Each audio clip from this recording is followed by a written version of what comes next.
Bismillahirrahmanirrahim. Assalamualaikum warahmatullahi wabarakatuh.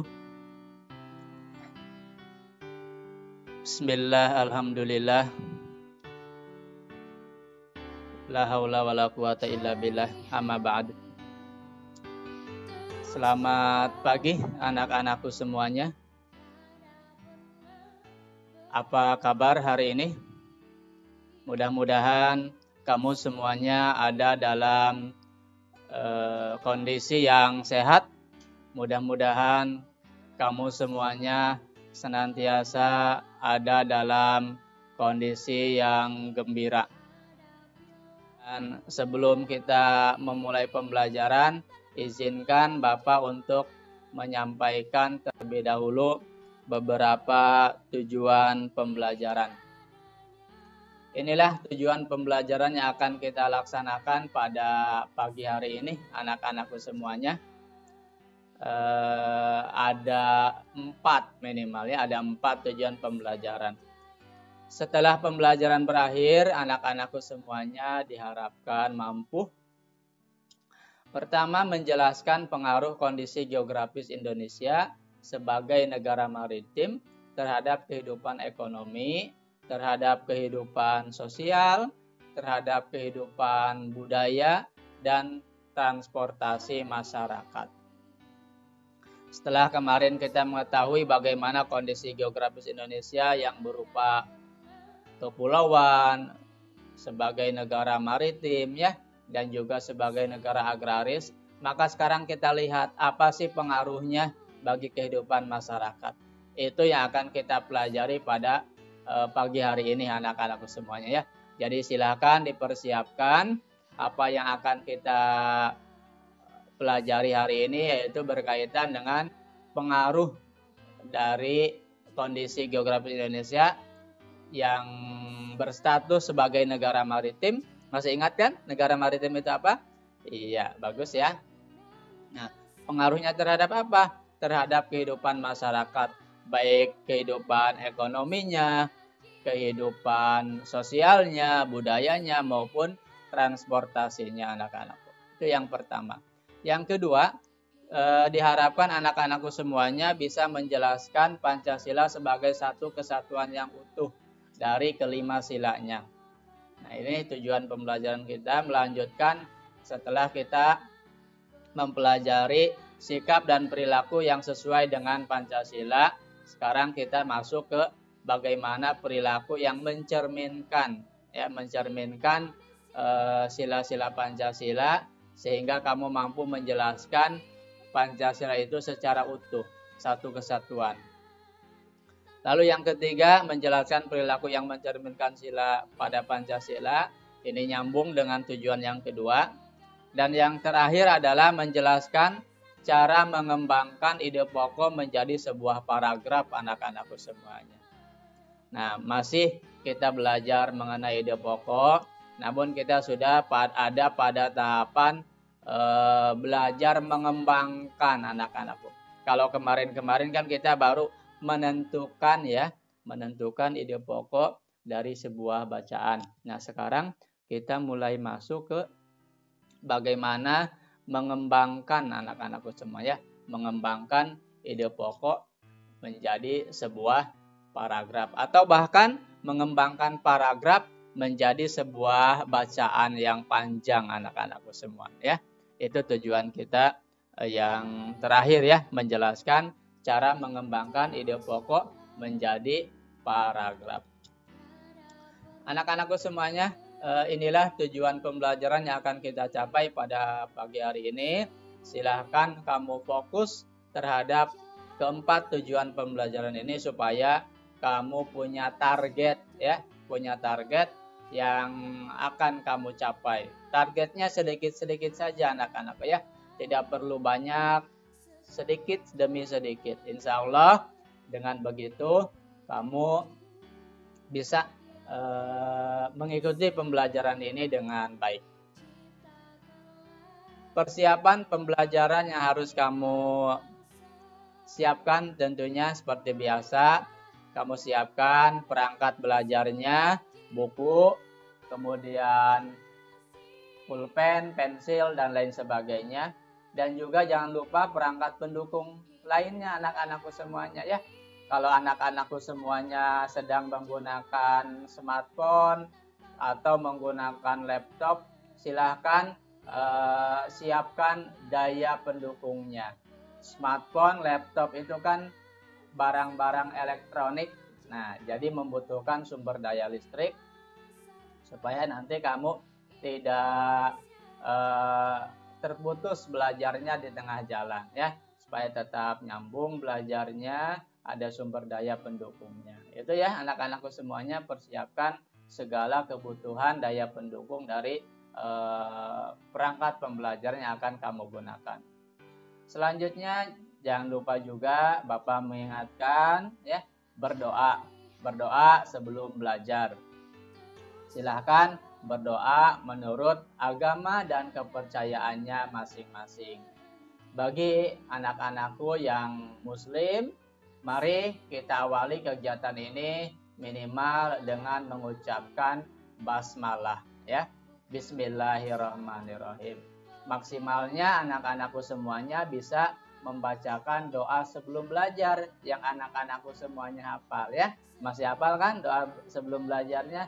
Iya, banyak ya doa sebelum belajar. Silahkan kamu baca doa sebelum belajar yang kamu hafal saja ya. Lalu yang ketiga adalah minta doa dan pendampingan orang tua ya, atau siapapun, orang wali yang ada di rumah kamu, orang dewasa yang ada di rumah kamu ya. Nah, doa ini penting ya, doa dari orang-orang tersayang, doa dari orang-orang terdekat yang ada di sekitar kita. Ini sebagai bukti dukungan dari mereka terhadap kamu ya yang sedang belajar, sebagai dukungan mental, dukungan psikologis ya, supaya kamu semangat dalam belajar. Dan bagi ayah bunda semuanya, bagi kakak-kakak yang sedang mendampingi putra-putrinya, yang sedang mendampingi adiknya belajar melalui video pembelajaran suplemen ini, kami menghimbau kepada ayah bunda semuanya untuk bisa tetap mendampingi putra-putrinya selama pembelajaran. Tolong putra-putrinya jangan ditinggal, jangan sampai putra-putrinya belajar sendiri. Ini penting karena program ini adalah membutuhkan pendampingan dari Bapak Ibu semuanya, dari ayah bunda semuanya ya. Sesibuk apapun ayah bunda, tolong sempatkan waktu untuk bisa mendampingi putra-putrinya belajar. Ini penting demi perkembangan putra-putri kita. Siapa tahu nanti di pertengahan jalan putra-putri kita mengalami kendala, ayah bunda bisa segera memberikan bantuan kepada mereka. Itu ya ayah bunda semuanya. Jadi mohon pendampingannya, mohon bantuannya dari ayah bunda untuk terus mendampingi putra-putrinya selama belajar di rumah atau belajar dari rumah. Meskipun ayah bunda memiliki latar belakang yang berbeda dengan kami, ya, meskipun ayah bunda bukan seorang guru, bukan lulusan sarjana pendidikan, kami yakin apapun latar belakang ayah bunda semuanya punya jiwa pendidik. Ya, kami yakin ayah bunda memilikinya. Silahkan tumbuhkan jiwa tersebut, tumbuhkan kemampuan mendidik ayah bunda semuanya, terutama yang berkaitan dengan rasa-rasa mengayomi anak ayah bunda semuanya ya. Jadi ayah bunda pasti memiliki jiwa-jiwa pendidik seperti itu. Silahkan ditumbuhkan. Kami yakin ayah bunda semuanya mampu. Caranya yaitu dengan minimal ayah bunda menahan ya, menjaga emosi ayah bunda. Hadapi putra-putri kita dengan emosi yang tetap terkontrol ayah bunda. Jangan mudah marah, hadapi dengan kepala dingin, dengan kasih sayang, sebagaimana ayah bunda senantiasa menyayangi putra-putrinya ya. Seperti itu ya ayah bunda semuanya ya. Jadi tolong hadapi dengan senyuman ya. Hadapi dengan penuh kesadaran dan kesabaran ayah bunda semua ya. Nah, itu yang bisa kami lakukan dari sini karena kita belajarnya hanya melalui video pembelajaran seperti ini. Mungkin itu sedikit pesan bagi ayah bunda semuanya yang sedang mendampingi putra-putrinya belajar. Baik anak-anakku semuanya, bagi anak-anakku yang belum menonton video pembelajaran Bapak sebelumnya, silahkan ditonton dulu video pembelajarannya ya. Jangan sampai ada yang terlewat supaya materi pembelajaran kita nyambung ya, supaya utuh, tidak setengah-setengah, tidak terputus. Dan Bapak ingatkan kembali bagi anak-anakku semuanya yang memang sudah menonton video pembelajaran Bapak dan mungkin lupa dengan materi pembelajarannya, Bapak ingatkan kembali pembelajaran sebelumnya kita masih mempelajari tentang ide pokok, kita masih belajar mengenai jenis-jenis paragraf. Kemarin ada paragraf deduktif dan ada paragraf induktif ya. Kemudian kita juga masih belajar tentang kondisi geografis Indonesia yang berupa negara maritim sebagai negara kepulauan ya. Kemudian kenampakan alam kita sudah belajar kemarin ya. Ada kenampakan alam, ada kenampakan buatan ya. Betapa banyak, betapa kaya negara kita, negara Indonesia memiliki sumber daya alam yang beragam ya dan bernilai ekonomi tinggi tentunya. Kemudian kita juga masih belajar mengenai sikap dan perilaku yang sesuai dengan Pancasila. Nah, hari ini kita akan melanjutkan anak-anakku semuanya, oke? Ya. Nah, sekarang menyambung dari apa yang sudah kita pelajari sebelumnya, kita akan belajar nih perilaku yang mencerminkan Pancasila. Kira-kira perilaku-perilaku ini mencerminkan sila keberapa? Pak, kenapa harus dicerminkan dalam Pancasila? Ya, karena tadi dasar negara kita adalah Pancasila, anak-anakku. Dan perlu diketahui oleh anak-anakku semuanya bahwa Pancasila itu adalah satu kesatuan. Ya, tiap sila dalam Pancasila itu adalah satu kesatuan. Satu sila itu dijiwai dan menjiwai sila-sila yang lain, anak-anakku. Jadi Pancasila itu sudah selesai, tidak bisa diganti lagi, tidak boleh ditambah, tidak boleh dikurangi. Ya, Pancasila sudah selesai, tinggal kita amalkan, ya, tinggal kita laksanakan, anak-anakku. Ya, paham ya? Baik. Jadi Bapak tegaskan lagi nih, Pancasila itu satu kesatuan. Tiap sila dalam Pancasila itu menjiwai dan dijiwai oleh sila-sila yang lain. Contohnya gimana Pak? Contohnya gini. Sila pertama itu menjiwai sila yang kedua, ketiga, keempat, dan kelima. Dan juga dijiwai oleh sila-sila yang lain. Ya, sila pertama itu dijiwai oleh sila yang kedua, dijiwai oleh sila yang ketiga. Ya, saling bukan melengkapi ya, sudah menyatu ya, satu kesatuan utuh. Mutlak itu satu kesatuan ya. Jadi tiap sila itu menjiwai sila yang lain sekaligus dijiwai oleh sila yang lain, anak-anakku ya. Itu paham ya? Itu makna Pancasila sebagai satu kesatuan yang utuh. Nah, sekarang kita coba cari kira-kira perilaku-perilaku yang sesuai atau mencerminkan dari tiap Pancasila. Oke, yang pertama dulu, pemilihan ketua kelas. Nah, misalkan kamu mengadakan pemilihan ketua kelas nih di sekolah, walaupun sekarang sekolahnya di rumah ya. Nah, kita lihat contoh yang kemarin-kemarin ketika kamu kelas 4, kelas 3. Nah, ketika memilih ketua kelas, coba itu bisa mencerminkan sila keberapa? Pemilihan ketua kelas itu bentuk perilaku yang mengamalkan Pancasila, sila yang keberapa coba? Hah? Oke, sekarang kita lihat ya. Pemilihan ketua kelas itu mencerminkan sila yang kedua anak-anakku. Ya, tapi bukan hanya itu, juga mencerminkan sila yang ketiga. Kenapa, Pak?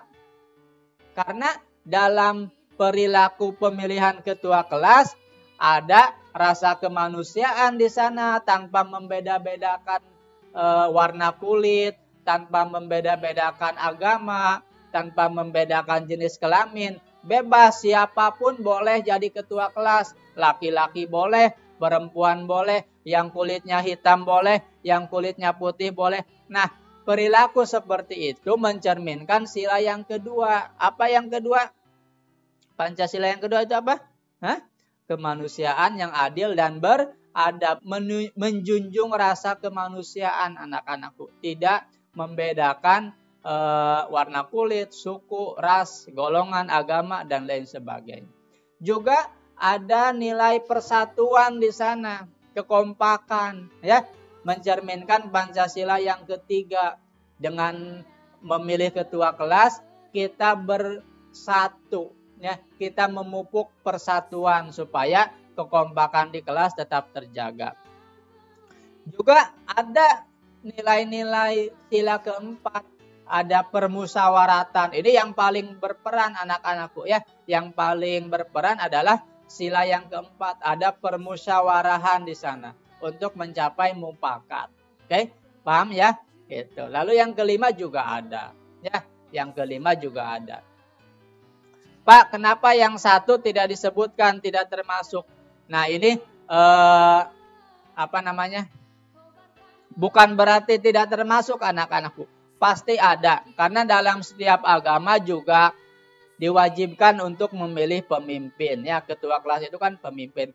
Tapi kadarnya yang sedikit ya. Nah, di sini kadar yang paling kuat itu ada pada sila kedua, sila ketiga sampai sila kelima. Sebenarnya semua juga bisa, ya, semuanya juga bisa. Tapi kadar yang paling tinggi itu ada di sila kedua, ketiga, keempat, dan kelima. Paling kuat itu yang keempat anak-anakku ya. Paling kuat yang keempat didukung oleh sila-sila yang lain. Paham ya? Baik. Lalu perilaku yang berikutnya. Perayaan hari besar keagamaan. Ini mencerminkan sila yang keberapa coba? Pasti sila yang pertama ya. Bagus. Pasti sila yang pertama. Lalu sila yang keberapa? Yang ketiga, karena perayaan hari besar itu kan membutuhkan banyak orang, mengumpulkan massa, ada nilai kebersamaan di sana, ada persatuan dan kesatuan. Lalu yang keempat, biasanya kan ada musyawarah dulu tuh, ya. Sebelum kita melakukan kegiatan, musyawarah dulu, ada panitianya, dan di sana ada nilai Pancasila yang keempat, anak-anak tuh, ya. Lalu juga ada yang kelima, ada keadilan sosial di sana, ya. Ada keadilan sosial. Nah, yang ketiga gotong royong. Nah, gotong royong juga ini mencerminkan sila yang pertama. Kenapa? Karena dalam agama pun, terutama agama Islam, itu dijunjung tinggi ya tentang silaturahmi, ya, silaturahmi, menjaga hubungan baik dengan teman. Gotong royong adalah salah satu wujud silaturahmi manusia satu dengan manusia yang lainnya, ya. Ada yang kedua lagi ya, mencerminkan sila yang kedua. Sila yang ketiga sudah pasti. Ini yang paling utama ya, mencerminkan sila yang ketiga gotong royong itu ya, gitu. Lalu yang keempat juga ada anak-anakku ya, bisa ada musyawarah di sana dalam gotong royong dan ada rasa keadilan, rasa kebersamaan. Semuanya adil ya, adil, semuanya berperan ya. Semuanya punya peran dan semuanya adil mendapatkan perlakuan yang sama. Ya, baik. Anak-anakku, kita lanjutkan ke yang keempat. Perilaku yang keempat, musyawarah mufakat. Nah, ini pasti yang keempat nih hubungannya dengan sila yang keempat ya, yang paling kuat ya. Nah, musyawarah itu juga dalam agama dianjurkan anak-anakku. Kita bermusyawarah dalam memutuskan suatu suatu perkara ya, suatu perkara baiknya dimusyawarahkan, cari jalan tengahnya ya. Lalu yang kedua, sila kedua juga ada di dalam musyawarah mufakat. Yang ketiga, yang keempat pasti, yang kelima. Nah ini, jadi semua sila itu tercermin dalam satu perilaku musyawarah mufakat. Dan kita harus menjunjung tingginya anak-anakku ya. Jangan sampai kita tidak melakukan musyawarah dalam menentukan suatu keputusan. Nah, kenapa? Supaya keputusannya itu bermanfaat bagi yang lain, bagi orang lain. Paham ya anak-anakku semuanya ya? Oke, baik. Sekarang yang terakhir nih, menjenguk orang sakit. Kira-kira ini termasuknya sila yang keberapa ya? Mencerminkan sila yang keberapa? Iya, bagus ya. Sila yang pertama bisa, karena di dalam agama tadi boleh, dianjurkan bahkan untuk saling bersilaturahmi, saling menjenguk, apalagi dalam kondisi yang sedang sakit ya. Itu ada di dalam agama juga. Lalu yang kedua, sila yang kedua itu ada tercermin dalam menjenguk orang sakit. Kita mengutamakan nilai-nilai kemanusiaan anak-anakku. Apakah anak-anakku ketika menjenguk orang sakit harus lihat dulu agamanya apa? Tentu tidak. Kalau dia teman kita, apapun agamanya kita jenguk. Ya, walaupun kulitnya hitam, kalau dia teman kita, saudara kita jenguk anak-anakku ya. Yang kita utamakan adalah nilai kemanusiaannya. Ya, itu. Lalu nilai persatuan juga ya, Pancasila yang ketiga ini ada di dalam perilaku menjenguk orang sakit. Lalu yang keempat, yang kelima itu semuanya ada anak-anak ya. Itulah yang dimaksud dengan Pancasila sebagai satu kesatuan utuh, harus menyatu dalam perilaku kita sehari-hari. Paham ya anak-anakku semua ya? Untuk apa? Supaya negara kita tetap utuh, tidak terpecah belah. Kenapa? Karena negara kita ini luas anak-anakku. Negara kita ini memiliki keragaman budaya, keragaman agama ya. Nah, ini bisa menjadi ancaman kalau tidak dijaga melalui persatuan ya. Kalau kita tidak mengamalkan Pancasila, maka dari itu kita amalkan Pancasila dalam kehidupan sehari-hari supaya negara kesatuan Republik Indonesia tetap utuh ya. Oke, siap. NKRI harga mati. Bagus ya. Kita lanjutkan ya anak-anakku. Apakah masih ada? Oh, ternyata sudah selesai ya. Ada tugas nih buat kamu ya. Ada tugas. Apa tugasnya? Buatlah paragraf tentang perilaku yang mencerminkan sila pada Pancasila. Yang tadi anak-anakku yang ini nih. Nah, yang ini silahkan kamu buat menjadi satu paragraf minimal ya. Minimal satu paragraf. Boleh menjadi 2 paragraf, 3 paragraf, silahkan ya. Ini sebagai bahan latihan bagi kamu. Coba kamu kembangkan tentang perilaku yang mencerminkan Pancasila. Ini ide pokoknya ya. Ide pokoknya perilaku yang mencerminkan Pancasila. Nah, kamu kembangkan tuh. Misalkan kamu kembangkan dengan cara menyebutkan contoh-contoh perilakunya apa ya. Di sana kan ada 5 tuh contohnya. Kamu sebutkan kalimat penjelasnya, contohnya perilakunya apa. Ada 5 di sana. Lalu kamu uraikan lagi. Pemilihan ketua kelas itu mencerminkan Pancasila yang keberapa ya, kamu uraikan. Lalu perilaku yang kedua itu mencerminkan sila yang keberapa, kamu jelaskan sehingga menjadi satu buah paragraf atau bahkan menjadi satu bacaan yang panjang anak-anakku ya. Paham ya tugasnya ya? Silahkan ditulis tugasnya di buku tulisnya masing-masing. Lalu setorkan ke guru kelasnya masing-masing ya. Cara menyetorkannya tergantung perintah dari guru kelasnya. Apakah dengan cara dipoto, apakah langsung menyetorkannya tatap muka, atau seperti apa? Silakan ya, sesuaikan saja ya. Itu tugasnya anak-anakku semuanya, paham ya? Oke, kalau sudah paham, pembelajaran kita pada pagi hari ini dicukupkan sekian. Kita sudah 1 jam nih anak-anakku semuanya. Sudah 1 jam pembelajaran dan Bapak mohon maaf kepada anak-anakku semuanya apabila selama pembelajaran ada kata-kata yang kurang berkenan di hati anak-anakku semuanya ya. Bapak mohon maaf. Bapak juga mohon maaf apabila di pembelajaran ini anak-anakku terlalu banyak nulis ya. Mohon maaf ya. Ini dalam rangka sebagai latihan anak-anak ya. Sebagai latihan supaya kamu terampil menentukan ide pokok, supaya kamu terampil mengembangkan ide pokok. Pak, apa sih kesimpulannya dari pembelajaran ini? Silahkan kamu simpulkan sendiri ya. Pembelajaran ini nanti kamu tentukan kalimat utamanya apa, kamu ambil ide pokok dari setiap paragraf, kamu tulis, itulah kesimpulannya. Selama pembelajaran tadi sebenarnya kamu sudah mendapatkan kesimpulan anak-anakku ya. Mendapatkan kesimpulan bagaimana menentukan ide pokok, mengembangkan ide pokok ya. Kemudian ada pengetahuan tentang IPS-nya, bagaimana pengaruh kondisi geografis Indonesia terhadap kehidupan ekonomi, sosial, budaya, bahkan transportasi.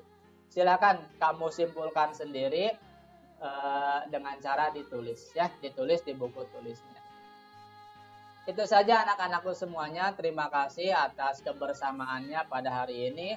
Mohon maaf atas segala kekurangannya dan Bapak tetap meminta dukungan dari anak-anakku semuanya untuk memberikan like, memberikan komentar, kemudian men-share ya, membagikan video pembelajaran ini kepada temannya yang lain supaya mereka juga mendapatkan manfaat dari video pembelajaran ini. Dan yang belum subscribe silahkan di subscribe dan nyalakan loncengnya supaya anak-anakku semuanya mendapatkan pemberitahuan dari Bapak ya, video pembelajaran yang terbaru. Nanti ada. Ingat ya, video pembelajaran ini dibuat setiap hari insya Allah ya, dan nanti kamu bisa mendapatkan update-nya di smartphone kamu kalau kamu sudah subscribe kemudian menyalakan lonceng pemberitahuan. Oke, anak-anakku semuanya, itu saja yang bisa Bapak sampaikan pada pagi hari ini. Sekali lagi terima kasih dan mohon maaf, Bapak tutup kegiatan kita pada pagi ini dengan mengucapkan wallahul muwaffiq ila aqwamit thoriq. Wassalamualaikum warahmatullahi wabarakatuh. Sampai bertemu kembali di video pembelajaran berikutnya. Oke.